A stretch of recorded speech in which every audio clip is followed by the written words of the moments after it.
Halo Sobat Kandang, ketemu lagi nih di Himapet Podcast.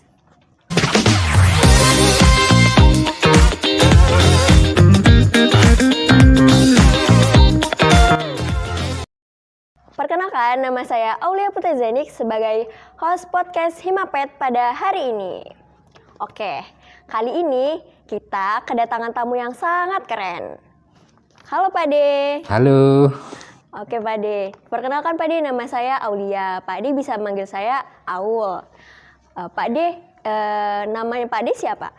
Oh, nama saya Supoyo, Bapak Supoyo dari Desa Bumijaya, Kecamatan Candipuro, Kabupaten Lampung Selatan. Oke, Pak De, di sini Pak De sebagai apa nih Pak De? Saya sebagai Ketua Kelompok Ternak Sapi Rudam Berjasa. Oke, keren banget Pak De. Iya. Oke, pertama langsung aja kali ya Pak De. Ya. Saya mau nanya beberapa pertanyaan nih Pak De sama Pak De. Ya. Oke, yang pertama, Pak De kapan sih memulai karir di dunia peternakan ini? Saya memulai karir di dunia peternakan sejak tahun 2018. 2018 Oke, ya. Pak De. Lumayan sudah lama ya Pak Ya. De, sekitar 5 tahun, 6 tahunan lebih ya Pak De ya? Lebih ya Pak De. Oke, keren banget. Berarti Pak De udah berpengalaman banget ya Pak De di bidang peternakan sapi. Ya cukup lah. Kalau menurut saya sudah sangat berpengalaman sih Pak De. Oke Pak De. Selama Pak De berternak sapi ini, apa sih Pak De tantangannya di peternakan sapi ini? Tantangan di peternakan sapi ini ya banyak Mbak. Banyak, artinya itu kita butuh kesabaran, butuh ketelatenan ya. Juga ya kadangkala kita itu tantangannya tatkala musim-musim seperti ini. Itu mencari rumput susah kan, karena musim-musim kemarau kan gitu. Makanya itu tantangan. Kemudian apalagi baru-baru ini ada yang namanya penyakit PMK, ada penyakit latu-latu.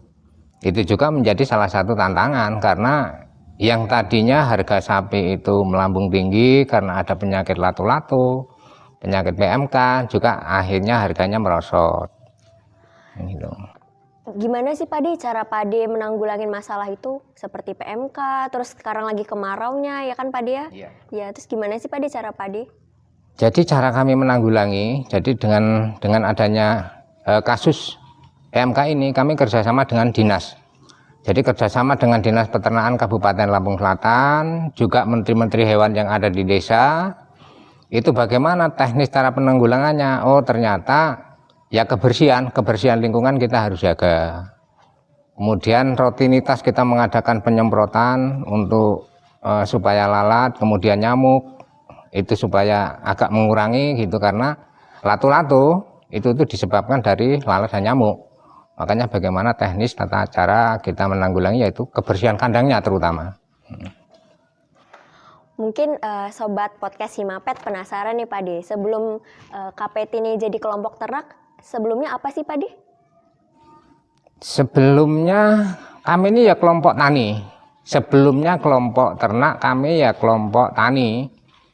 Ya seperti bisa Mbak lihat di kanan kiri sebelah kita ini adalah sawah. Ya sebelumnya pertanian. Nah kemudian ya kami ingin sedikit agak naik penghasilannya, supaya penghasilan itu menambah. Bagaimana caranya dari kelompok tani yang tadinya tani di sawah, kemudian bagaimana caranya bisa menjadi kelompok ternak seperti itu. Jadi awalnya ini adalah kelompok tani ya Pak De ya. Yeah. Jadi menjadi kelompok ternak. Yeah. Seperti itu. Kira-kira ada berapa sih Pak De kelompok ternak di KPT ini? Kalau di desa sini ya, kalau di desa sini ini ada 3 kelompok. 3 kelompok. 3 kelompok ternak ya, cuma ya tetap dari 3 kelompok ternak itu ya kamilah yang membentuk. Satu kelompok ada berapa ekor Pak De sapinya kira-kira? Kalau yang di kelompok sini itu ada 46. 46. Semula ada 97. Nah karena kemarin itu di hari raya Idul Adha sudah terjual. Kurban ya, Pak De? Sekarang ada sekitar 46. Berarti kedepannya akan ada penambahan ternak ya Pak De ya? Iya. Iya. Iya. Sebelumnya Pak De, ini kan pasti sapi-sapi ini diberikan pakan ya Pak De ya? Iya. Nah Pak De, di kelompok ternak ini pakai pakan apa sih Pak De? Kami pakannya begini Mbak, dari sumber daya alam yang ada di seputaran sini. Jadi pakannya itu bisa dari odot yang kita tanam, kemudian dari pakcong itu yang di Jawa Timur bilangnya pakcong, tapi kalau di sini itu rumput gajah itu ya, gelagah lah yang tinggi itu. Kemudian dari jerami yang kita buat silase. Nah kan ini kebetulan lagi kemarau-kemaraunya nih Pak De ya, terus nggak ada hujan sama sekali. Nah gimana tuh Pak De nanggulangin nggak ada hijauannya tuh? Apa jadi penggantinya? Jadi begini Mbak, yang namanya hijauan itu adalah semua jenis tanaman rumput, semua jenis ini ya, semua jenis tanaman rumput yang tadinya itu warnanya hijau. Sekalipun itu berubah menjadi kuning atau menjadi kering, tatkala kita buat silase itu sudah dapat dikatakan hijauan, tapi bukan hijauan segar. Itu seperti itu. Jadi kita cara menanggulanginya ya contoh seperti sekarang ini bisa Mbak lihat di kandang kami sekarang ini sudah numpuk jerami, sudah numpuk bahan-bahan yang lainnya seperti kulit singkong, kemudian batang singkong yang kita giling bisa menjadi hampir kayak bekatul kan seperti itu. Nah itu kita masukkan ke dalam drum supaya itu bisa diawetkan. Nah sehingga itulah tatkala kita musim-musim seperti ini pakan-pakan seperti itu yang kita gunakan. Gitu. Berarti di sini kesimpulannya membuat silase sendiri ya Pak De ya? Betul, membuat silase sendiri. Keren banget Pak De di sini. Oke, Pak De, ini waktu awal berdiri, kira-kira Pak De memakai modal berapa nih Pak De? Kalau boleh tahu. Di awal-awal berdiri Mbak, ya di awal-awal berdiri kami ini sebenarnya modalnya, ini kalau kita ambil sejarah dari awal, modalnya itu ya cukup kita modal kandang tadinya modal kandang lah ya, ibarat orang Jawa Mbak ya, ati karep bondo cupet, maksudnya itu kita bisa buat kandang tapi nggak bisa ngisi sapi, sehingga kita kerjasama dengan kemitraan PT JJI Juang Jaya Adi Alam, itu yang bagaimana caranya supaya bisa mengisi kandang-kandang kami. Nah teknisnya itu kami mengadakan pengerirutan terlebih dulu, pengerirutan kepada anggota, kemudian kita mengadakan training kan gitu, kemudian mengadakan magang. Nah setelah anggota paham dengan apa yang menjadi perjanjian antara mitra dan PT Juang Jaya, itu baru kita bisa dilaksanakan gitu. Kemudian setelah tahun 2021, nah alhamdulillah syukur kami ini mendapatkan suntikan dana dari BSI Maslahat itu 1 miliar, 1,2 miliar. Total keseluruhannya kalau untuk pembelian sapinya itu 1,2 miliar untuk pembelian sapinya. Akan tetapi dengan fasilitas yang lain termasuk pembelian tanah, pembelian lahan dan sebagainya itu 3 miliar 146 juta. Wow, banyak banget ya Pak De. Tuh teman-teman, boleh tuh dicoba di peternakan kalian. Oke, Pak De, kan pasti di peternakan ini ada keuntungan, ada kerugian ya Pak De ya. Nah, saya mau nanya nih Pak De, keuntungan Pak De gimana nih Pak De di peternakan ini? Jadi begini Mbak, untuk saat ini ya, saat ini masih belum bisa mendapat keuntungan yang terlalu tinggi. Karena pada waktu pembelian awal kami ini tidak sistem timbang. Jadi belinya jogrok, sapi hidup yang jalan itu tidak ditimbang ya. Kemudian tatkala penjualan dengan adanya PMK ini bisa merosot jauh. Jadi yang aturan dalam jangka waktu 6 bulan, 8 bulan itu dengan pakan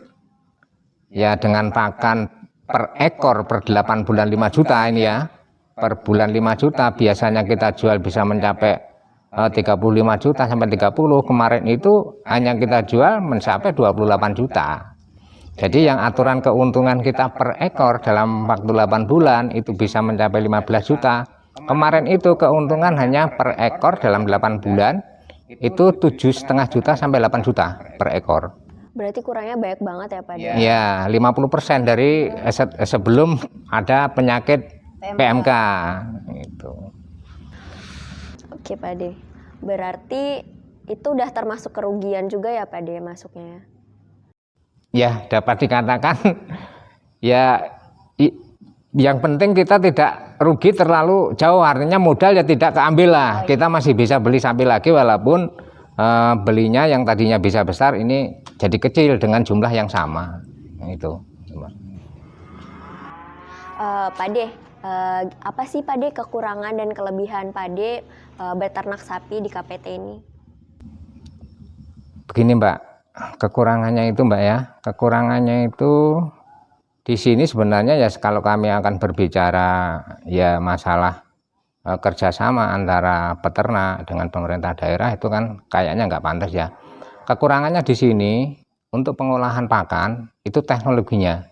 Sebenarnya kami para anggota ini sudah mampu lah bisa untuk membuat pakan sendiri, akan tetapi kekurangannya kami belum memiliki teknologi untuk pengolahan pakan. Ini kekurangannya, jadi kadang-kala kami mengalami kesulitan ya asal-asalan aja kan gitu. Kalau kita sudah mempunyai teknologi, peralatan yang memadai, ya insya Allah mudah, nggak ada kekurangan. Kemudian kelebihannya begini Mbak, ternak sapi ini kan bisa dimanfaatkan segalanya. Kulitnya juga bisa untuk pakaian lah, untuk jas, untuk apa kan ya, kemudian dibikin lauk pauk juga bisa, kemudian dagingnya ya bisa dikonsumsi, kemudian air seninya itu bisa kita olah untuk pupuk, kemudian kotorannya bisa kita olah menjadi kompos. Itu kelebihan-kelebihannya. Kemudian ya memang kita butuh waktu yang sedikit agak lama Mbak, nggak bisa seperti kalau kita tanam padi 3-4 bulan panen. Tapi kalau sapi ini butuh kesabaran, tapi yakinlah kalau sapi ini pasti ya menjanjikan.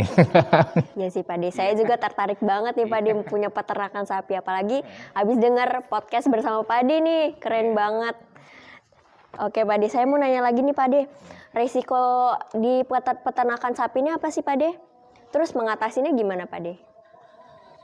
Sebenarnya tadi di depan sudah kita bahas, resikonya itu memang tatkala tiba-tiba ada wabah, itu risikonya yang paling sangat tajam, itu ada wabah seperti sekarang ini risikonya.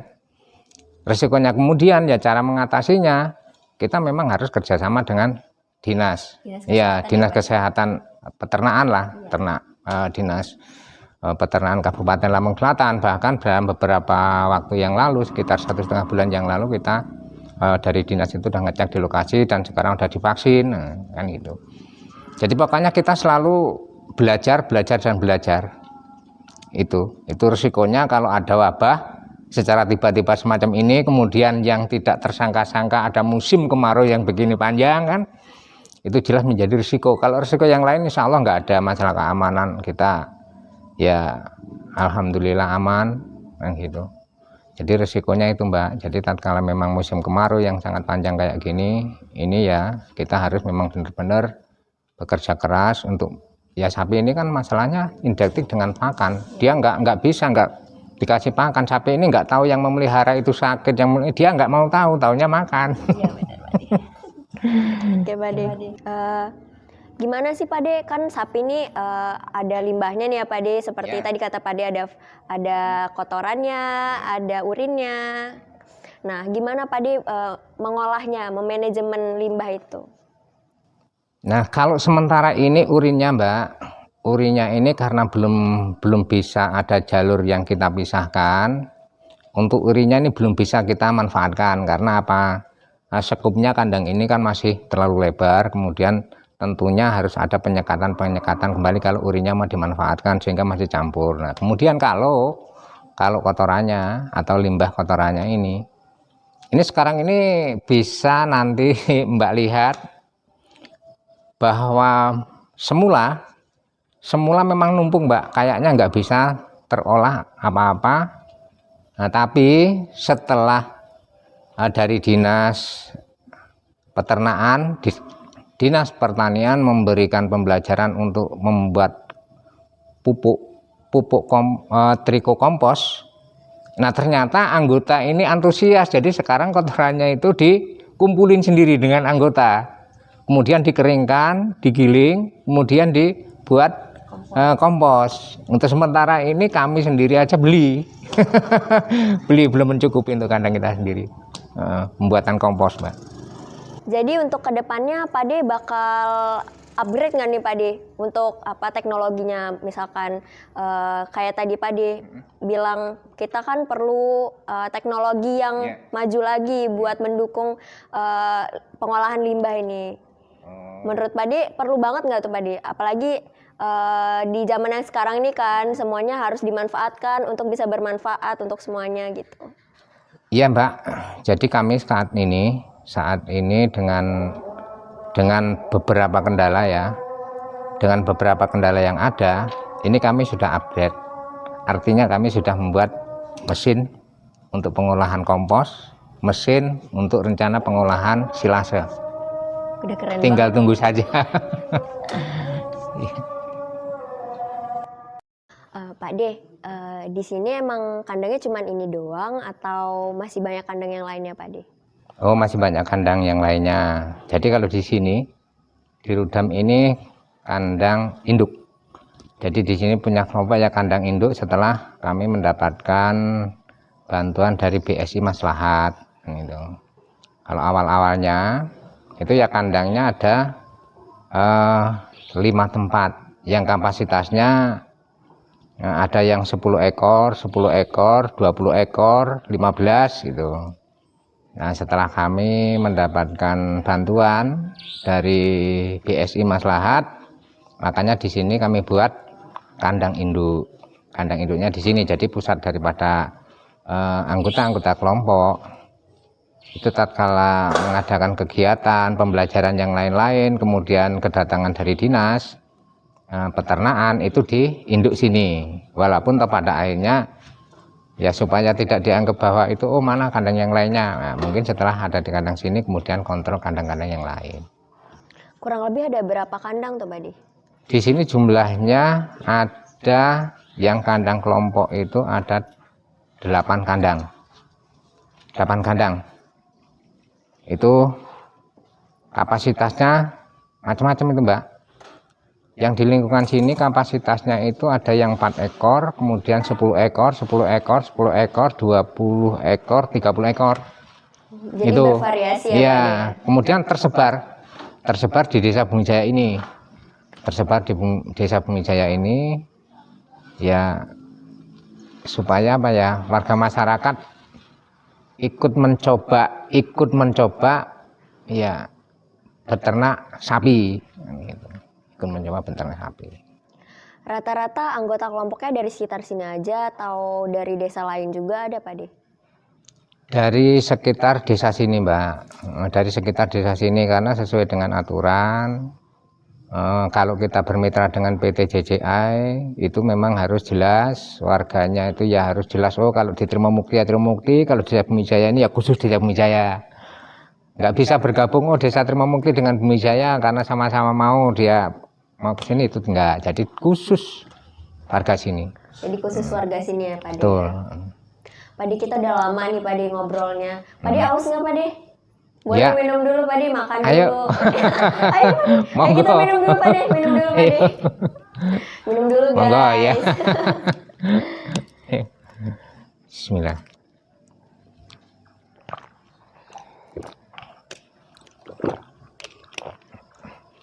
Ini monggo silahkan Mbak. Artinya mumpung ya ketemu, silahkan Bapak Mbak ini mau bertanya apa.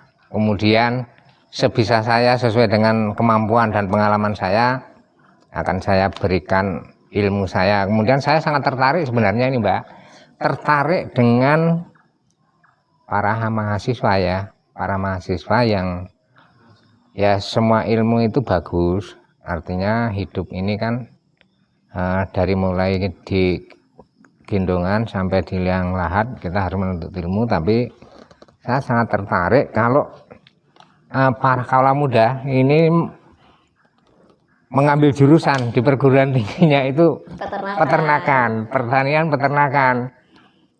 Kan gitu, artinya begini, ini sesuai dengan sumber daya alam di negara kita. Indonesia ini kan negara agraris, jadi kan sumber daya alamnya ini cocok sekali kalau untuk peternakan dan pertanian. Nah, padahal peternakan dan pertanian ini kan bisa saling kolaborasi. Nah, supaya nanti hasil daripada limbah pertanian bisa untuk dimanfaatkan pakan ternak seperti itu. Iya nih Pak De, dari saya sendiri ya Pak De, dari saya mau memilih jurusan peternakan, jujur banyak tuh orang-orang yang ngomong, ngapain sih ngambil jurusan peternakan gitu Pak De. Orang saya aja bisa melihara ayam tapi nggak harus kuliah dulu. Saya bisa melihara sapi nggak harus kuliah dulu.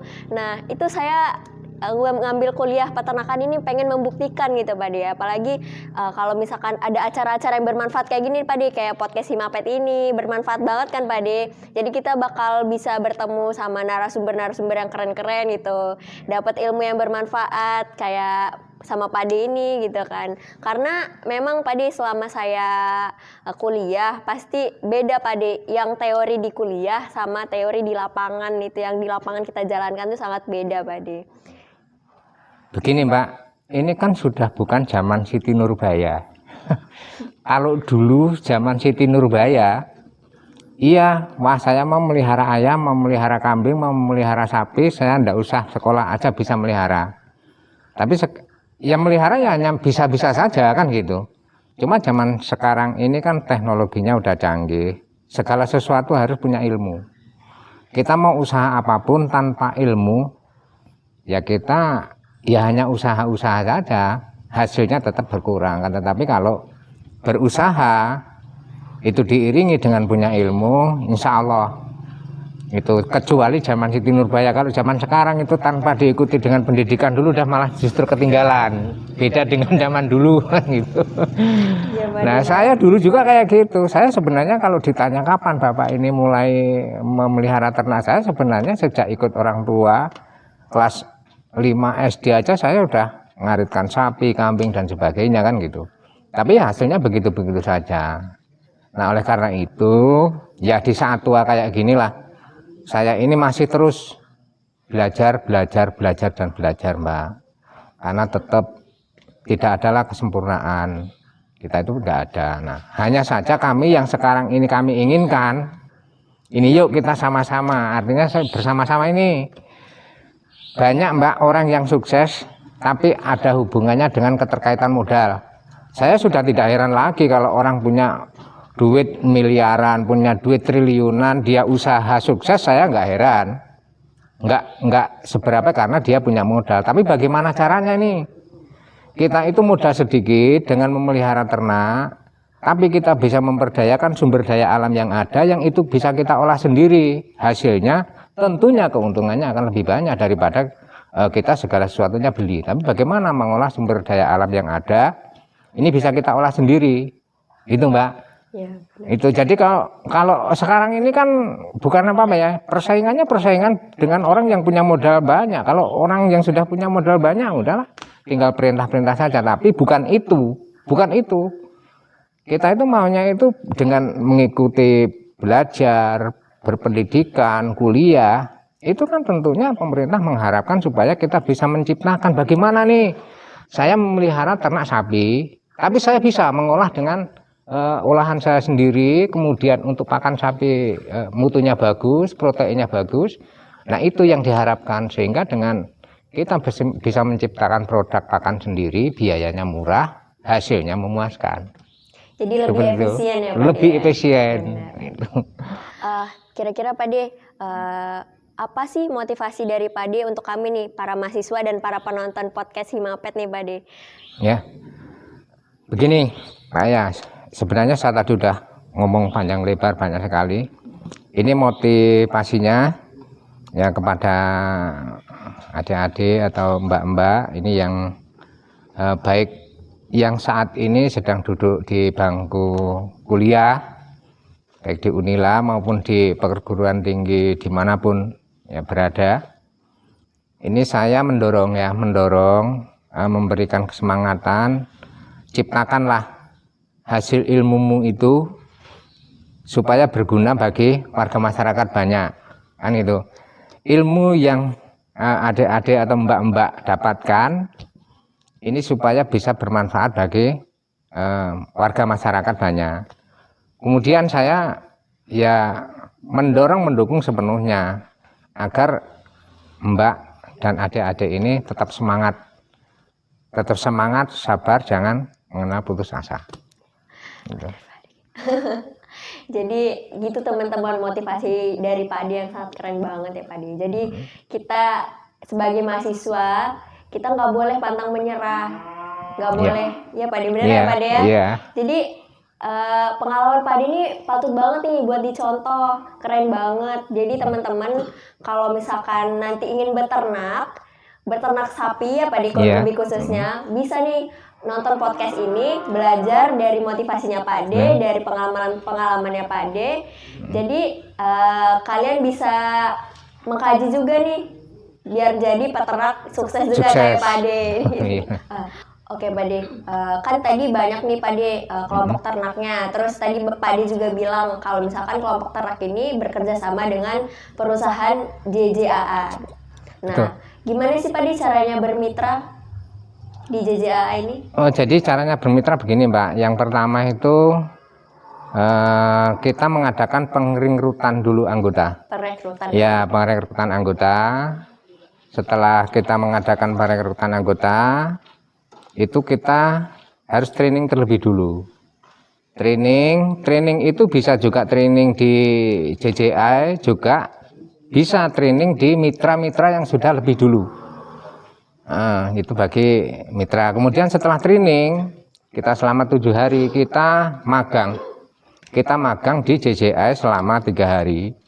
Itu untuk belajar tentang bagaimana cara perawatan ternak sapi yang bagus, bagaimana caranya itu menanggulangi penyakit, kemudian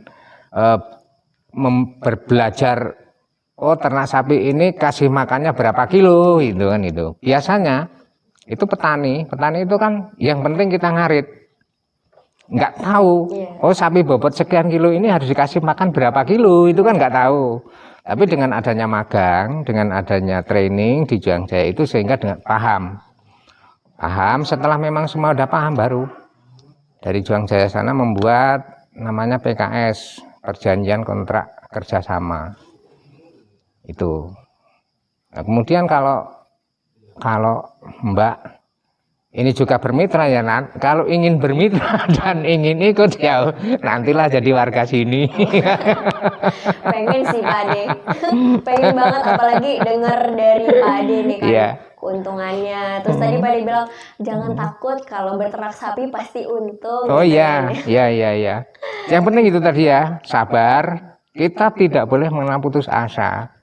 Soalnya apa? Yang namanya orang berusaha itu nggak peternak saja yang banyak resiko. Akan tetapi insya Allah kalau kita sabar, kita memelihara ternak itu tidak pernah mengenal putus asa dan lain sebagainya, itu insya Allah berhasil. Karena ternak sapi ini kalau ibarat orang Jawa itu rojo koyo. Tahu kan rojo koyo, nek wong Jawa ini artinya rajanya kekayaan. Artinya ya kalau sudah tahu bahwa peribahasanya itu rojo koyo, ya bagaimana kita memperlakukan ternak sapi itu seperti raja kan gitu. Dia maunya harus kita perhatikan, waktunya minum kita kasih minum, waktunya makan kita kasih makan, kandang harus bersih, ya syukur-syukur lalat nyamuk itu bisa kita antisipasi. Ya bagaimana caranya kita memperlakukan ternak itu seperti raja, karena dia sendiri sudah namanya Rojo Koyo, raja kan gitu ya, kan gitu lah. Artinya kalau kita memperlakukan dia itu sebaik mungkin, ya tentunya dia akan memberikan imbalan, akan memberikan harta, maksudnya akan memberikan harta kepada kita itu. Tapi orang kadang-kala hanya bisa ngomong saja, oh itu Rojo Koyo, hanya Rojo Koyo aja, nggak tahu aja apa Rojo Koyo itu. Dia itu kan rajanya harta lah. Kita kan tentunya mengharapkan bagaimana caranya supaya setelah memelihara ternak sapi itu kita mendapatkan kekayaan. Nah makanya harus imbal balik. Ya, kita perlakukan dia seperti raja. Waktunya makan kita kasih makan, waktunya minum kita kasih minum. Tatkala sapi kelihatan kok itu agak sakit, cepat kita obati seperti itu.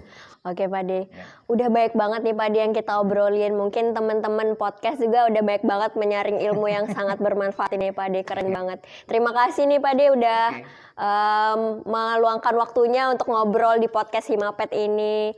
Sampai bertemu di podcast Himapet selanjutnya kalau ada Pak De, nanti kita berkunjung lagi ke sini. Oke, sama-sama Mbak. Ini ya kami sendiri mohon maaf nih kalau banyak kekurangan. Kita sama-sama belajar. Kami yang lebih banyak belajar ke Pak De nih, apalagi sobat podcast Himapet nih Pak De. Makasih Pak De untuk ilmunya yang sangat bermanfaat, pengalaman yang sangat bermanfaat. Iya. Sama-sama. Oke teman-teman, sekian podcast Himapet pada hari ini dengan narasumber kita yang sangat keren ini. Akhir kata, wabillahi taufiq wal hidayah. Wassalamualaikum warahmatullahi wabarakatuh. Dadah. Waalaikumsalam warahmatullahi wabarakatuh. Dadah.